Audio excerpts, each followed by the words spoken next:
Hey team, I'm Crystal, and today we're going to take a look at how to perform a dumbbell squat. So this is what it looks like.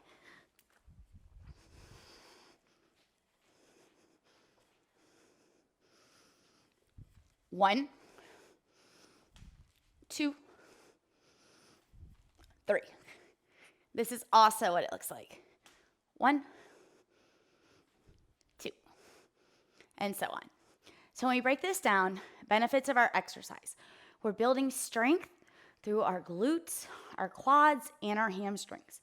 We're also building stability through our shoulders, as well as strength through our arms. We're gonna start by finding our set position or a strong anatomic position. So feet shoulder distance apart, shoulders down, chest up. We're then gonna rack our weights up so the dumbbells are right in front of the shoulders and the elbows squeeze inward. From here, we're gonna take two heel to toes out, finding our squat position. Toes slightly turned, heels parallel. We're then gonna push our hips back and down as our knees come wide, elbows come forward of our knees, and our chest stays up, and we're just lowering towards the earth. We're then gonna push through the heels at the bottom, returning to the top, standing tall, stacking our hips under our ribs, and a big squeeze through our glutes, as well as our belly. All the way down, all the way up is 1 rep. Common faults in this exercise. The first one we tend to see is as we're getting tired, the dumbbells start to drop and the elbows come in towards the thighs. So this creates what we call excessive lumbar or thoracic flexion, and it can load the back inappropriately. The other issue with this fault is that when the elbows come towards the thighs, it now prevents us from getting full range of motion in our squat. So we're actually cheating ourselves from the results we should be getting from the work we're putting in because we're not getting maximum muscular activation. So by keeping the elbows forward of our knees as we lower, we're gonna protect the spine and the back, and we're also gonna get lower into every squat, which is gonna help us build lean muscle at an accelerated rate. The next common fault that we tend to see in our squat is as we start to fatigue, we start to shift the weight from our heels into the balls of the feet in the squat.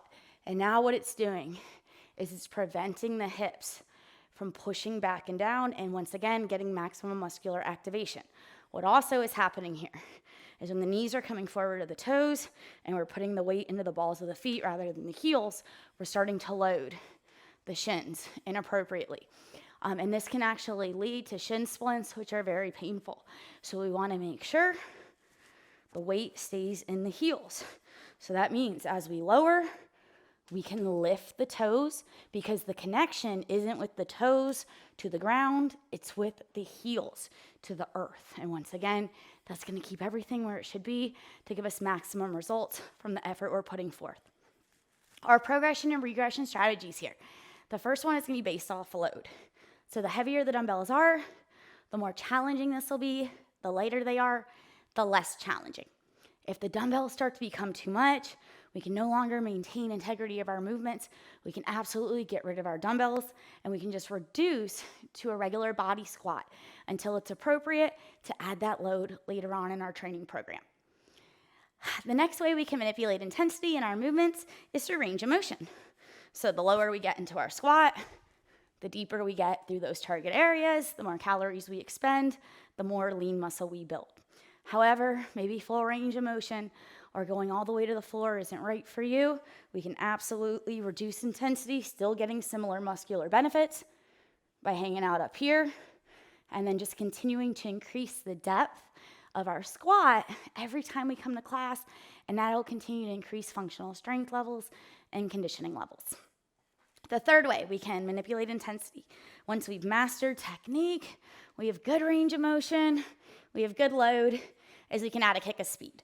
So coming in and out of each squat a little faster and just making the heart and lungs work a little harder, giving us that cardio kick. And that is how to perform a dumbbell squat.